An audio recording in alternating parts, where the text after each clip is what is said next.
billahi minasyaitonirrajim. Bismillahirrahmanirrahim. Alhamdulillahirabbil alamin.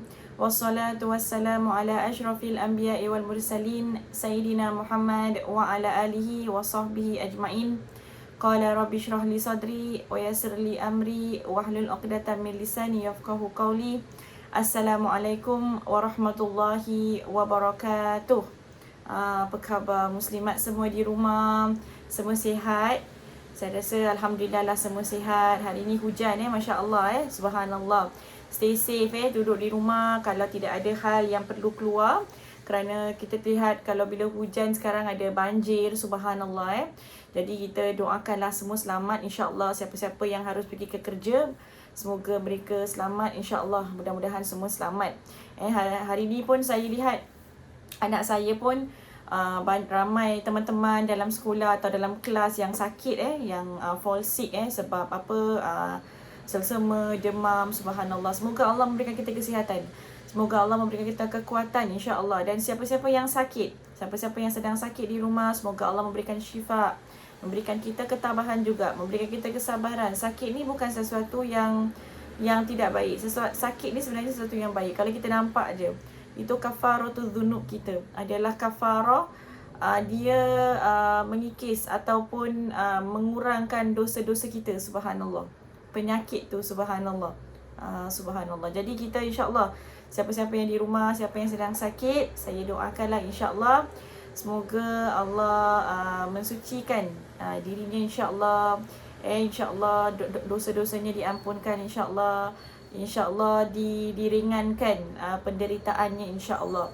Okey, Alhamdulillah ala kulli hal. Apa pun kita Alhamdulillah, kita berada di Singapura, Alhamdulillah kita dalam kondisi yang agak selamat, Alhamdulillah. Untuk siapa-siapa yang dengar, yang sedang mendengar dan mungkin berada di tempat lain, mungkin di Indonesia ataupun mungkin di Malaysia, saya doakan semoga apapun keadaan di sana, dia akan menjadi lebih baik insya-Allah. Akan dijadikan lebih baik dan Allah selamatkanlah kita di mana sahaja kita berada. Sebenarnya tak ada perbezaan antara kita ni kat mana sahaja. Yang penting kita ni semua di bawah penjagaan Allah Subhanahu Wa Taala. Semua kita di bawah penjagaan Allah Subhanahu Wa Taala. Jadi insya-Allah Allah akan lindung kita. Jadi hari ini insya-Allah kita akan sambung topik buku ini di balik tabir kematian. Siapa yang dah dapat buku ni Alhamdulillah. Siapa yang belum dapat tak rush lah, tak ada masalah. Kalau tak ada buku pun boleh dengar saja, tak ada masalah. Kita santai-santai saja insya-Allah. Kita jadi satu tazkirah. Saya diberikan masa setengah jam untuk mengongsi sedikit sebanyak mengenai topik dalam buku ini. Jadi kita tak mampu nak baca semua dalam buku ini, tapi apa yang kita boleh buat adalah kongsi. Kita ambil ibrah, kita ambil peringatan, kita mengingatkan diri kita, mengingatkan diri saya, mengingatkan diri muslimat, peringatan mengenai kematian. Dan insya-Allah, jadi kalau tidak ada buku tidak ada masalah. Kalau nak beli juga buku dia pun tidak ada masalah. Kalau yang di Malaysia pun ada bukunya di Malaysia, tidak ada masalah. Okey, Alhamdulillah hari ini kita dalam topik agar hati selalu ingat kematian. Kita tahu kita kena ingat kematian. Kita tahu nak cakap pasal kematian kadang-kadang pun susah, tapi senang pun okey. Boleh masih berbual lah mengenai kematian. Tapi bagaimana hati kita? Kematian tu dalam hati kita ni, dia fokus kita tentang kematian. Berapa banyak kali kita ingat tentang kematian? Itu yang jadi persoalan hari ini. Kalau kita ni hati kita kosong tak daripada segalanya dan kita ingat dan siap untuk kematian. Di sini dia kata, subhanallah, buka surat 12 agar hati selalu ingat kematian. Jadi yang benar dalam mengingat kematian ialah seseorang harus mengosongkan hatinya dari segala sesuatu sehingga ia ingat hanyalah kematian yang berada di depan mata. Subhanallah. Kosong hati kita daripada segala sesuatu yang kita siap. Setiap saat tu kita siap untuk kematian. Ia seperti orang yang hendak berpergian melintasi padang pasir luas yang penuh bahaya atau hendak mengharungi lautan yang ganas. Dengan demikian ia tidak akan memikirkan sesuatu yang lain. Subhanallah. Bayangkan kalau kita nak pergi tengok lautan yang ganas, ada storm, ada betul-betul, kita nak fikir benda lain tak? Tak fikirkan benda lain. Kalau kita dalam masalah tu, ataupun kita ada exam katakan. Ada exam lagi 1 jam ataupun ada exam lagi setengah jam. Nak fikirkan benda lain tak? Tak boleh fikir pun benda lain. Sebab fikirkan apa? Fikirkan exam. Saya ni subhanallah, daripada di Azhar dan daripada di tempat di bangku sekolah juga sampai di Indonesia juga sama. Saya kalau 1 jam, berapa jam sebelum exam tu, subhanallah, itu paling important untuk saya.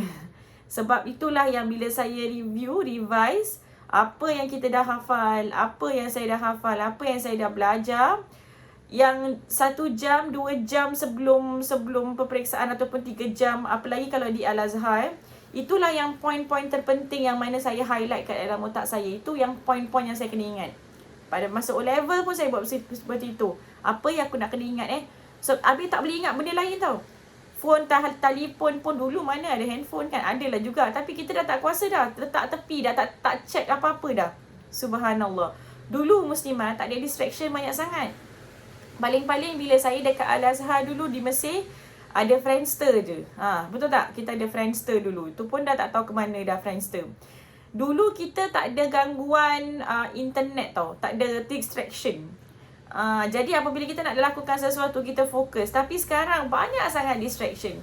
Distraction social media, distraction internet, distraction Netflix, distraction kita nak tengok movie lah, drama lah, TV lah, subhanallah. Macam-macam, subhanallah. Apalagi sekarang online. Walaupun kita di rumah, kadang-kadang banyak sangat yang melalaikan kita. Banyak sangat. Jadi di sini kita nak tanya, macam mana kematian ni? Kita ingatkan diri kita mengenai kematian. Adakah ia fokus dalam hati kita? Ataupun adakah ia ni macam dah ada banyak sangat benda dekat dalam hati kita? Kematian ni macam topik satu je lah. Bila orang cakap pasal kematian, baru nak ingat kematian. Kalau tak adalah tak ingat. Kita kalau kita lalai kan, subhanallah. Subhanallah, kita lalai. Bayangkan kalau kita ada almari. Muslimat kalau baju-baju semua lipat cantik-cantik kan, gantung macam cantik. Saya paling pantang tak suka almari yang mana kalau sepuk saja, tu saya tak boleh. Kalau sepuk je kan, nak cari barang tak boleh. Saya adalah teman-teman yang mana dia bilang, saya tak lipat baju. Saya main sepuk je. Habis saya kata, kalau nak dapatkan baju macam mana? Kalau nak cari baju, keluarkanlah baju tu. Keluarkan, lepas tu cari baju apa yang kita nak. Kalau kita nak ni, lepas tu kita carilah, kita lepas tu dah dapat baju yang kita nak tu, kain baju yang lain tu kita sepuk balik. Ni cerita benar ni. Dia cakap dengan saya, subhanallah. Sebab dia datang rumah saya, dia tengok rumah saya. Saya suka organize barang. Saya suka letak baju mana, apa mana, semuanya organize dalam tu. Tak boleh semuanya sepuk. Jadi dia pula stres tengok saya ni organize. Lepas tu dia bilang dengan saya, macam gitu, dia stres tengok saya macam ni. Saya kata, kalau kita lipat baju, kita gantung baju, kita nampak apa yang kita gantung, apa kan senang nak dapat benda. Kan?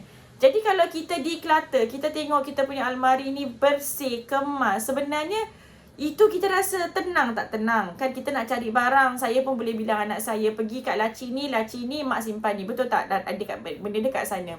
Jadi perasaan kita tenang. Begitu juga dengan otak kita, begitu juga dengan hati kita. Semuanya kena bersih, terletak. Semuanya di mana? Ni tempat ni, tempat ni, subhanallah. Betul tak? Jadi kematian ni pun macam apa? Kalau kita bayangkan dalam almari, satu bentuk cincin. Kalau kita rasa cincin ni tak berharga, katakanlah cincin tunang kita yang dah putus. Katakanlah tapi cincin tu masih dengan kita kan? Buat macam mana? Campak je lah dengan baju-baju, dengan apa, sepuk lah dekat dalam. Kalau awak buka almari tu, awak ingat tak cincin tu? Takkan ingat. Sebab cincin tu di dalam, di mana pun tak tahu, tempat dia kat mana tak ada dalam otak kita, tak tahu kat mana. Jadi kalau kita buka almari tu, kita tak nampak cincin tu, kita takkan ingat cincin itu. Betul tak? Walaupun cincin tu sebenarnya berharga, tapi kerana dia tidak berharga kepada kita. Sebab kita tak nak berikan value pada dia. Sebab tu aku putus tunang, lepas tu aku dapat cincin tu. Jadi aku tak nak fikir-fikirkan pasal tu, taruh kat belakang, taruh tak kat mana tak tahulah, sepuk je. Tak? Tapi kalau cincin ni lah berharga. Cincin ni berharga. kita akan letak dalam casing cantik-cantik, letak dalam almari, betul tak? Letak dekat atas tu, kita tahu mana kita pergi, walaupun kita tidak buka almari tu, kita tahu cincin tu ada di sana. Betul tak? Ni otak saya. Otak saya, rumah saya, kalau ada benda kat mana gitu kan, saya letak mana tissue box, ataupun saya letak mana, saya dalam otak tu saya tahu kat mana, walaupun saya kat luar. Okay, ambil ni, mak letak, okay, Umi letak dekat sini, tingkat laci yang ketiga, gini-gini. Jadi boleh direct tahu, orang pun tahu kat mana. Betul tak? Okay, begitulah kematian. Kematian ni kita letak dia berharga sebenarnya, dia something important. Dia bukan something tak important. Tapi macam mana kita menghargai dia, macam mana kita beri fokus kepada dia. Adakah kita letak dia, every time kita buka almari kita akan ingat kematian. Kita akan ingat cincin tu, subhanallah. Ataupun kita sepokkan, yelah, bila orang cakap, barulah nak, okay, mana kematian je lah. Mati, tahulah akan mati, tapi nanti. Tak begitu important, tak begitu penting nak highlight sekarang. Memang mati akan mati. Bila cakap pasal mati, barulah nak cari kematian tu. Tapi sebenarnya kematian ni macam mana? Di sini katanya, kematian ni adalah benda yang dahsyat, menakutkan, ancaman yang amat besar. Sepatutnya manusia ni jangan lalai daripada mengingat kematian. Apa yang buat kita lalai adalah bila kita jarang memikirkan dan mengingatnya. Jarang fikirkan kematian, jarang ingat kematian, maka kita akan lalai akan kematian. Ini, kalau banyak fikir tentang kematian, banyak ingat tentang kematian, maka kita akan fikir tentang kematian. Jadi kalau di muka surat yang, siapa yang nak baca silakan baca lah. Kalau saya nak baca macam gini kan rasa macam boring, sebab ada yang tak ada buku kan. Di sini juga kata, that's why kita dianjurkan, encourage untuk pergi ke mana? Pergi ke kubur. Sebab bila kita pergi ke kubur, ada muslimat-muslimat tanya saya, boleh ke Ustazah kita pergi ke kubur? Kenapa tak boleh pergi kubur? Pergi kubur. Kalau siapa yang tak pernah pergi kubur, pergi kubur. Tapi pakai yang senonoh-senonoh. Pakai tudung yang tutup aurat. Pakai tudung labuh. Tutup aurat betul-betul. Jangan pakai bling-bling. Jangan tabarruj. Jangan pakai baju terlalu over. Pakai yang tutup aurat. Pakai yang senonoh. Pergi ke kubur. Pergi ke kubur. Saya akan sarankan siapa yang, sebab dulu bila kita kecil-kecil, kadang-kadang mak tak nak bawa pergi kubur. Orang perempuan ni jarang pergi kubur. Dah lah Singapura ni, kubur dia dah one corner kat sana kan. One corner. Kalau kita tengok di Indonesia, di Malaysia, kubur di mana-mana, di India, kubur di mana-mana. Satu neighborhood tu ada tanah perkuburan. Betul tak? Jadi kita selalu lihat. Apalagi kalau di Mesir, kita pun jarang tengok kubur. Sebab kubur dia sebenarnya kat bawah. Dia ada macam rumah. Dia punya tanah perkuburan tu, dia bukan tanah perkuburan. Dia macam rumah-rumah. Dekat rumah tu macam ada basement. Dia akan taruh jasad tu dekat basement. Dia akan buat lubang. Jadi akan masuk bawah dan akan letak jasad-jasadnya. Subhanallah.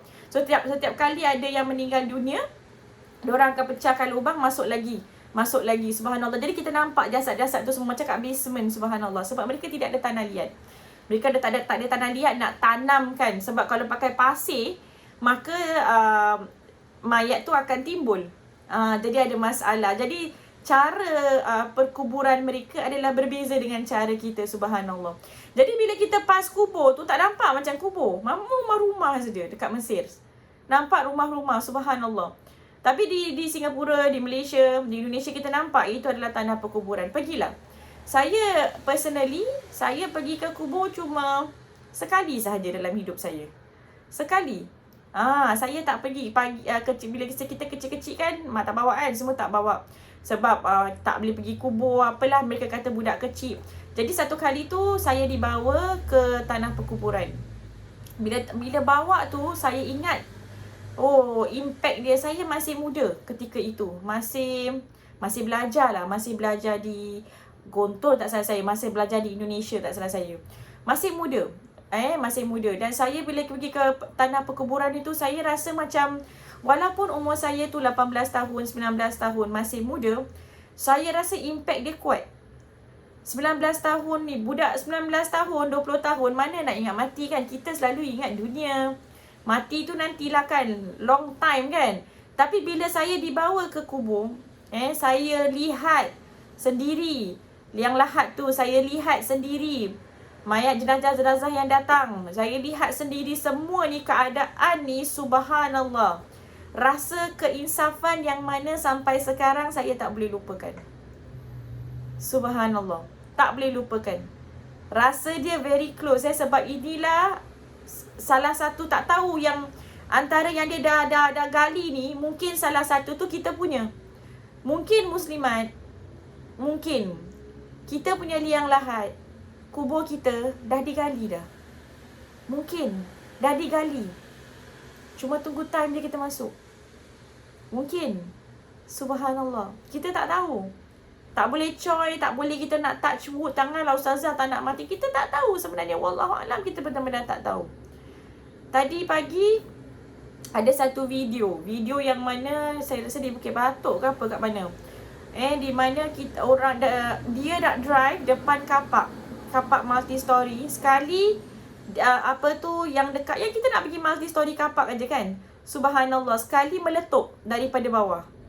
Meletup. Multi story kapak biasa rumah kita yang kita jalan ni, subhanallah, meletup. Kalaulah orang ni dia tengah nak hantar anak dia ni pergi sekolah, kalau dia dah pas sikit berapa saat je, dia akan meletup bersama dengan yang letupan itu, letup dari bawah. Di Singapura ni, benda yang kita tak sangka terjadi. Kita tak tahu ajal kita ni di mana, bila, kita tak tahu. Jadi di sini, buku ini, topik ni bilang kita Malaikatul Maut akan datang bila-bila sahaja. Bila-bila sahaja. Dan bila Malaikatul Maut datang, kadang-kadang kita tak siap. Subhanallah, kita tak siap. That's why dekat sini dia ajak kita supaya kita jangan sedikitkan angan-angan kita. Sedikitkan angan-angan kita. Boleh jadi ambitious, boleh nak buat ni, memang boleh, tapi kena ingat yang ke depan tu kita nak tuju adalah kematian. Contoh, saya nak buat bisnes. Boleh buat bisnes, tapi saya kena ingat kematian juga. Apa-apa boleh jadi dengan aku. Jadi kalau aku buat, kena buat dengan betul. Kalau aku mati, mungkin bisnes yang aku nak buat ni tak jadi, tapi kematian datang dulu. Subhanallah. Kita tak tahu. Allahu Akbar.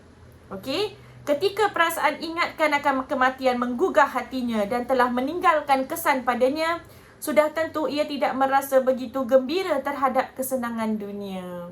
Subhanallah. Kesenangan dunia dah tak jadi macam something big. Tadi ingat saya dengan Pak Guru saya, subhanallah, kita bawa Zam-Zam, murtabak Zam-Zam berapa tahun yang lalu. Beliau pun dah meninggal dunia, Allahu yarhamhu. Kita datang bawa Zam-Zam. Dia bukan happy tengok ni. Dia kata ini adalah makanan dunia. Dia kata kita makanan rohani kita, makanan rohani kita adalah zikir la ilaha illallah. Subhanallah, umurnya 90-an. Tapi ingat mati. Saya ni, Pak Guru saya ni ajar saya daripada saya umur 5 tahun. Saya akan pergi sebelah blok, belajar dengan Pak Guru. Setiap Monday to Friday belajar ngaji. Daripada umur saya 5 tahun, bayangkan tu. Subhanallah. Jam yang dia pakai, jam tu juga sampai sekarang. Saya pergi rumah dia berapa tahun yang lalu sebelum dia meninggal dunia. Jam tu masih jam yang dia pakai. Rumah dia masih rumah yang macam gitu juga. Bilik mandi dia, toilet door dia sama toilet saya. Lihat, subhanallah, begitu zuhudnya. Begitulah rumah dia, begitu very minimal changes, tak banyak changes. Saya kata subhanallah, saya pun tak boleh jadi macam Pak Guru saya. Subhanallah, memang wow. Dia memang siap sedia untuk meninggal dunia. Subhanallah. Subhanallah. Allahu Akbar. Jadi cara yang paling efektif, apa cara yang paling efektif supaya kita ni sering kita mengingatkan diri kita, ingatkan kematian atau mengenai ingatkan kematian. Cara yang paling efektif adalah sering mengingat teman-temannya yang telah meninggal dunia lebih dahulu. Ingat kawan kita dulu, kita sama-sama sekarang kat mana dia? Kat bawah. Ingat dulu teman kita, ingat dulu mak bapak kita, ingat dulu datuk nenek kita, ingat dulu pasangan hidup kita. Bersama kita dulu, ketawa bersama kita. Subhanallah. Saya bila lihat video-video orang yang dah meninggal dunia, saya lihat subhanallah, dia dapat gerakkan tangan dia dapat gerakkan kaki dia dapat ketawa. Tapi sekarang tak dapat gerakkan apa-apa pun, subhanallah. Kita pun yang dapat gerakkan lidah kita, kita pun yang dapat gerakkan tangan kita, yang dapat gerakkan kaki kita, nanti satu benda pun kita tak dapat gerakkan, subhanallah. Kita lihat, ingat kembali bagaimana penampilan dan keadaan mereka ketika masih hidup. Dulu dia handsome sangat, subhanallah. Sekarang dia dah meninggal dunia. Adakah kehandsomean dia tu masih ada? Wallahualam. Kita tak tahu. Jadi nak mengingatkan kita handsome macam mana pun, lawa macam mana pun, apabila kita meninggal dunia nanti, kita jadi makanan ulat. Jadi kita tak payah nak bermegah-megah. Kita kaya macam mana, orang yang kita kenal mungkin kaya sangat, kaya macam mana pun, bila dia meninggal, dia tidak bawa keretanya, dia tidak bawa rumahnya, dia tidak bawa kekayaannya, satu sen pun dia tak bawa. Orang kaya dan orang miskin, dia masuk dalam liang lahat dengan dalam keadaan yang sama. Jadi tidak ada bezanya. Tidak ada bezanya. Ini cara yang efektif. Kita lihat orang-orang yang bersama kita yang dah tidak ada, yang dah meninggal dunia. Ini cara yang paling efektif. Ini yang cara kita mengingatkan diri kita tentang kematian. Subhanallah. That's why dalam Al-Quran, Allah sebut kalau ada musibah, ada orang meninggal dunia, kita tak cakap apa-apa untuk orang yang meninggal dunia. Kita cakap apa? Inna lillahi. Ingatkan diri kita yang kita ni semua kepunyaan Allah. Wa inna ilaihi raji'un. Dan kita akan kembali kepada Allah. Ingatkan diri kita tentang kita ni yang kita lihat orang meninggal dunia, satu hari kita pun akan meninggal dunia. Kita lihat jasad, jenazah orang, kita ingatkan diri kita yang satu hari kita akan menjadi jenazah itu. Kita mandikan jenazah, kita ingatkan diri kita satu hari orang akan mandikan kita. Jadi kita tak payah sombong. Orang yang mungkin kita benci tu, kita apa, dia mungkin mandikan mayat kita. Dia mungkin tolong kita mengusung jenazah. Dia mungkin yang salatkan kita jenazah. Kita tak tahu. Tak tahu. Jadi inilah cara yang efektif yang kita ingatkan diri kita. Subhanallah. Dan ia renungkan bagaimana sekarang tanah telah melenyapkan kecantikan maupun ketampanan mereka. Bagaimana bahagian tubuh mereka yang telah hancur membusuk di dalam kubur. Bagaimana isteri-isteri mereka telah menjadi janda. Anak-anak mereka telah menjadi yatim. Bagaimana mereka telah meninggalkan harta benda mereka. Bagaimana mereka telah terpisah dari masjid-masjid dan majlis-majlis mereka. Dan bagaimana semua jejak langkah mereka telah terhenti. Subhanallah. Semuanya stop. Kawan kita dulu dengan kita nak dah ada banyak ambition, dia dah tak ada dah. Stop. Tak salah ada ambition, tak salah nak berjaya di dunia, tapi selalu kena sertakan dengan mengingat kematian. That means dengan sambil kita nak berjaya di dunia, sambil kita membekalkan diri kita untuk kematian. Sebab kita tidak tahu. Mungkin yang kita nak capai itu belum dapat, tapi kematian yang datang dulu. Jadi jika seseorang mengenang orang lain dan keadaannya saat sudah mati, membayangkan rupanya, mengingat saat-saat gembira bersamanya, bagaimana ia pernah datang dan pergi, dan bagaimana ia berusaha untuk terus hidup mempertahankan kewujudannya. Kita ada kanser, orang lain pun ada kanser. Akhirnya dia meninggal dunia kerana kanser.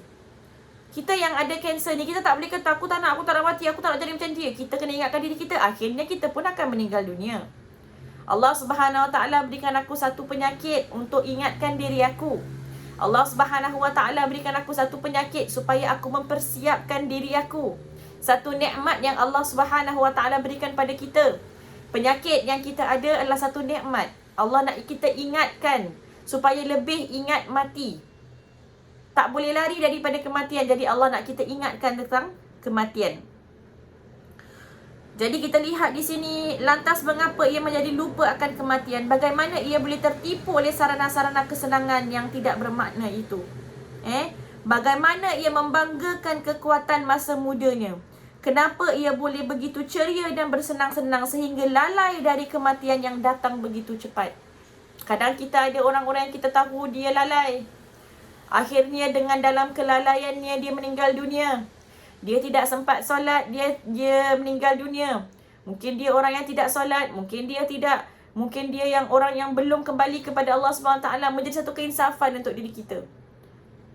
Aku pun nak kena taubat. Jadi kita, ini adalah cara yang paling efektif melihat orang lain meninggal dunia dan kita kata dengan diri kita, oh tak boleh. That's why dalam Al-Quran kita lihat Allah SWT ceritakan kita tentang Fir'aun, ceritakan kita tentang Harun, tentang Haman, tentang Qarun. Betul tak? Mengenai orang-orang yang mana dia rasa dia ada kekuasaan, dia ada kekayaan, dia ada ketampanan, dia ada segala-galanya. Tapi akhirnya apa yang terjadi? Dia mati juga. Dan dia mati dalam keadaan yang hina. Abu Lahab tu handsome ada. Abu Lahab dan isteri dia pun lawa dia, Masya Allah. Ada kekayaan, ada followers, terkenal, bangsa orang kata influencer, subhanallah. Tapi akhirnya mati dalam kehinaan, dan Allah garantikan neraka untuk mereka. Jadi apa yang bagus sangat, kita dalam dunia yang mana kita ni, orang yang paling cantik adalah orang yang paling putih, orang yang paling lawa, semuanya. Berapa ramai anak-anak muda kita rasa yang mereka tidak lawa? Berapa ramai anak-anak muda kita rasa yang mana yang kita ni ustazah, orang-orang yang macam cantik dia punya skin, cantik dia punya kalau rupa baru dia boleh berumah tangga. Kita ni semua tak cantik. No. Saya ingatkan, ini kita ni cantik ke tak cantik ke, ataupun kita rasa kita ni pendek ke, tinggi ke, gemuk ke, kurus ke, akhirnya kita akan balik pada Allah SWT. Tak ada orang yang rasa dia cantik, kecantikan dia boleh kekal dalam dunia. Tak ada. Cantik macam mana pun akan kembali kepada Allah Subhanahu wa Ta'ala. Okey? Alright. Dan ini bagaimana ia pernah ke sana kemari. Lalu sekarang kaki dan tulang-tulang sendinya sudah membusuk di dalam kubur. Orang yang dulu-dulu dia dengan kakinya, dulu dia ke sana ke sini kan. Sekarang tulang kaki dia semua membusuk dalam kubur. Orang yang dulu dia fasih berbicara, tapi sekarang ulat-ulat telah memakan habis lidahnya. Ia dulu gemar tertawa terbahak-bahak, kini tanah telah melumat habis gigi-giginya. Subhanallah. Banyakkan kita dulu, subhanallah, banyak dia buat. Sekarang kita nanti pun satu hari akan dimakan lidah kita, bibir kita, semuanya. Subhanallah. Bagaimana ia dulu pernah mempersiapkan sesuatu yang sebenarnya sudah tidak berguna dalam waktu 10 tahun mendatang, padahal saat itu antara ia dan kematian hanya terpisah oleh waktu 1 bulan sahaja. Subhanallah. Sementara ia dalam keadaan lalai terhadap sesuatu yang telah direncanakan untuk dirinya sendiri, sehingga akhirnya kematian menjemputnya pada saat yang sama sekali tidak ia perhitungkan. Subhanallah. Dengan jelas ia melihat malaikat maut mendadak muncul di hadapannya dan menyuruhkan sebuah seruan yang memekakkan telinganya. Subhanallah. Tibalah saatnya bagi kamu. Apa maksudnya? Maksudnya orang yang ada plan 10 tahun nak buat sesuatu 10 tahun, tetapi dia plankan untuk sesuatu yang 10 tahun, tapi sebenarnya sebulan nanti sebenarnya mautnya akan datang. Faham tak? Dia tengah buat projek ni. Dia nak kata projek ni 10 tahun ni macam gini, ataupun 5 tahun jadi macam gini. Tapi sebenarnya maut akan datang jemput dia lagi 1 bulan.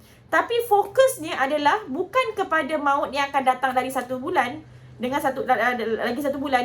Dia fokusnya kepada benda yang 10 tahun. Jadi kalau kita bayangkan, dia tak fikir tentang benda yang akan jadi ni. Tak kira 1 bulan je dia ada ni. Subhanallah, dia fikirkan tentang apa? Dia fikirkan tentang projek 10 tahun. Kan, lagi 10 tahun aku nak jadi apa? Aku nak kekayaan macam mana? Aku nak anak berapa? Aku nak gini, aku nak gitu kan? Aku nak investment, aku nak jadi boss, nak gini, CEO. Banyak. Tak salah. Tak salah. Kalau kita fikirkan macam tu, tak salah. Memang kita kena ada ambition and all that. Tapi dalam masa yang sama, kita siap-siap. Mungkin aku akan meninggal tidak lama lagi. Jadi dengan kita siapkan projek kita dalam 10 tahun ni, kita pun siapkan untuk kematian. Dan berapa ramai orang yang mana dia ada 10 tahunnya plan, 5 tahunnya plan, Tapi apa yang menjemput dia? Kematian. Kita lihat dia baru-baru ni. Siapa namanya? Allahu yarhamha Siti Sarah. Betul tak? Dalam satu interview kan, dia kata dia ada plan 5 tahun yang akan datang, apa yang akan terjadi, cuma dia tak boleh reveal pada kita, dia tak share apa tu, tapi dia dah ada plan. Maksudnya ada plan 5 tahun yang akan datang di mana dia. Di dunia ni dah ada plan. Dia tahu tak lagi berapa bulan dia akan meninggal? Dia tak tahu. Tak tahu. Sihat, alhamdulillah. Datang kematian ajal macam gitu, subhanallah. Suaminya pun beritahu, dia tak terfikir yang isterinya akan meninggal. Subhanallah. Subhanallah. Itu akan boleh terjadi dengan siapa-siapa. Itu mungkin insya-Allah dia dah siap untuk meninggal dunia. Dah siap untuk kematian. Jadi kita tak tahu, kita ada 5 years plan, kita ada 10 years plan. Tapi apalah plan kita untuk kematian? Dia kena start sekarang. Plan kita untuk kematian kena start sekarang. Dia tak boleh nanti. Dia kena start sekarang, insya-Allah. Okey, jadi selalulah di sini Abu Darda kata, dia ada Abdullah bin Mas'ud radhiyallahu an berkata, orang yang bahagia ialah yang dapat mengambil pelajaran daripada orang lain. Dia dah ambil pelajaran. Oh, hidup dia macam gini, aku kena ambil pelajaran. Ambil pelajaran dalam Al-Quran, kita kan diajar ambil pelajaran daripada siapa? Daripada Fir'aun. Ambil pelajaran daripada Fir'aun, ambil pelajaran daripada Qarun, Haman, ambil pelajaran. Harta dunia ni tak akan tinggal dengan kita selama-lamanya. Subhanallah. Umar Ibn Aziz menjelaskan, tidakkah kamu sedari bahawa setiap hari, pagi dan petang, kamu mempersiapkan bekalan untuk pergi kepada Allah yang maha mulia lagi maha agung. Kamu akan meletakkan bekal tersebut di lubang tanah sebagai bantal. Kamu akan meninggalkan orang-orang yang tercinta dan semua sarana-sarana kesenangan. Setiap pagi, setiap petang, kita nak siapkan apa dah kita dah siapkan untuk liang lahat kita. Apa amalan yang kita nak bawa bersama kita. Itu maksudnya persiapan kita. Tak salah ada kita ambition untuk dunia, tapi kita kena ada persiapan bekalan untuk kita. Selalulah memikirkan hal-hal di atas, memikirkan hal itu, rajin berziarah kubur dan menjenguk orang sakit. Ni jenguk orang sakit. Arwah nenek saya ni suka tengok orang sakit, dia suka jenguk. Saya dulu kecil-kecil kita tak faham, ikut je pergi. Kenapa tengok orang sakit kan? Baru faham tengok orang sakit ni. Kalau kita tengok orang sakit, kita dapat keinsafan. Kita dapat kesedaran. Kita dapat barakah, doakan dia, malaikat ada sana. Subhanallah, menjenguk orang sakit. Supaya kita menyegarkan ingatan dalam hati terhadap kematian yang selalu tampak terpampang di depan mata. Jadi kematian ni, subhanallah, sebenarnya Allah letakkan satu kelalaian dalam manusia. Kalaulah manusia ni kita semua ingat mati je, kita tak dapat buat kerja ni, tak dapat makan, tak dapat minum, tak dapat jalan, tak dapat ingat mati je. Jadi kita lalai, tapi kita kena ingatkan diri kita tentang kematian. Dan at the same time, kita kena usaha untuk dunia juga. Subhanallah. Pada saat itu, dalam keadaan siap mati meninggalkan dunia yang penuh tipuan. Subhanallah. Ketika hati sedang terlena pada suatu kesenangan duniawi, segera ingatkan bahawa ia pasti akan meninggalnya. Jadi, setiap kali kita dapat rumah, katakan dah renovate cantik. Cantik ni rumah aku, tengok subhanallah. Ingatkan diri kita, rumah aku ni sementara. Cantik macam mana pun aku tak boleh bawa dalam kubur. Rumah ni sementara. Rumah ni semuanya sementara. Jadi kalau kita lihat rumah ni, jangan kita kagum sangat.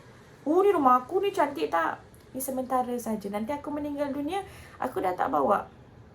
Ini tempat tinggal aku sementara saja. Rumah yang kekal adalah dalam kubur aku. Jadi aku kena renovate. Kena hiaskan rumah yang kekal itu, iaitu rumah akhirat kita. Subhanallah. Pada suatu hari Ibnu Muqni' memandang kagum rumahnya yang indah. Kita tengok rumah kita indah. Tiba-tiba ia menangis seraya berkata, demi Allah, seandainya tidak ada kematian, aku pasti merasa bangga kepadamu. Maksudnya rumahnya. Kalau tak ada kematian, dia mesti rasa bangga dengan rumah. Tapi kerana ada kematian, dia tahu rumah ni, dia akan tinggalkan rumah ni. Dan seandainya aku mampu bertahan mengatasi sempitnya kubur, aku pasti merasa senang terhadap dunia. Subhanallah.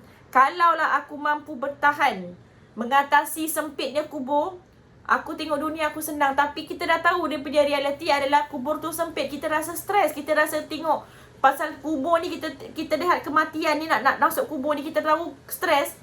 kita tak dapat nak bersenang-senang dengan dunia. Subhanallah. Allahu Akbar. Jadi di sini kita balancekan hati kita, yang kita ingat adalah kematian, kita bekalkan. Kita nak siapkan dunia, tapi akhirat pun jangan kita lalaikan. Kalau kita tengok, Rabbana atina fid dunya hasanah. Ya Allah, berikan aku kebaikan di dalam dunia. Wa fil akhirati hasanah, dan berikan aku kebaikan dalam akhirat. Wa qina azabannar, dan wa qina azabannar adalah Rabbana atina fid dunya hasanah wa fil akhirati hasanah wa fil akhirati hasanah wa qina azabannar. Azabannar, azab kubur. 2 kali tentang akhirat, 1 kali tentang dunia. Sepatutnya kita pun macam gitu. Fokus kita 1 dunia, 2-nya untuk akhirat. Sebab itu lebih kekal. Jadi insyaAllah di sini sahaja untuk peringatan hari ini. Di buku di balik tabir kematian, insyaAllah kita akan continue next week, dengan topik-topik yang ada di sini. Masya Allah. Mungkin ada topik yang saya akan touch sedikit sajalah. Jadi kita pergi agak cepat insyaAllah. Terima kasih muslimin dan muslimat. Kita jumpa lagi pada minggu hadapan insyaAllah. Kita akhiri dengan wabillahi taufiq wal hidayah.